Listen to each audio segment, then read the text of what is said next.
Nulle part dans les Écritures il n'est question d'un mandat pour le confessionnalisme. Au contraire, le mandat est d'union et de connectivité. Ainsi, le problème est que l'histoire nous dit que le confessionnalisme est le résultat ou la cause de conflits et de confrontations qui conduisent à la division et à la séparation. Jésus nous a dit qu'une maison divisée contre elle-même ne peut pas tenir. Ce principe général peut et doit être appliqué à l'Église. Nous en trouvons un exemple dans l'Église de Corinthe qui était aux prises avec des problèmes de division et de séparation. Il y avait ceux qui pensaient qu'ils devaient suivre Paul et ceux qui pensaient qu'ils devaient suivre l'enseignement d'Apollos. 1 Corinthiens 1,12. Ce que je dis, c'est que chacun de vous dit « Je suis avec Paul » ou « Je suis avec Apollos » ou « Je suis avec Céphas » ou « Je suis avec Christ ». Il semble y avoir au moins deux problèmes majeurs avec le confessionnalisme. Cela seul devrait vous dire ce que Paul pensait des dénominations ou de toute autre chose qui sépare et divise le corps. Au verset 13, Paul pose des questions très précises. Christ est-il divisé? Est-ce Paul qui a été crucifié pour vous? Ou avez-vous été baptisé au nom de Paul? Cela montre clairement ce que Paul ressent. Paul n'est pas le Christ, il n'est pas celui qui a été crucifié et son message n'a jamais été de nature à diviser l'Église ou à amener quelqu'un à adorer Paul au lieu de Christ. Évidemment, selon Paul, il n'y a qu'une seule Église et un seul corps de croyants.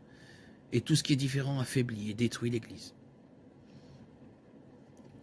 Quiconque dit être de Paul ou d'Apollos est charnel. Voici quelques-uns des problèmes auxquels nous sommes confrontés aujourd'hui lorsque nous examinons le dénominationnalisme et son histoire plus récente. Les dénominations sont basées sur des désaccords sur l'interprétation des Écritures. Un exemple sera la signification, le but du baptême. Le baptême est-il une condition pour le salut ou est-il un symbole du processus du salut? Il y a des dénominations des deux côtés sur cette question. En fait, le baptême, sa signification, sa forme et qui peut le recevoir a été un problème central dans la séparation des églises et la formation de nouvelles dénominations.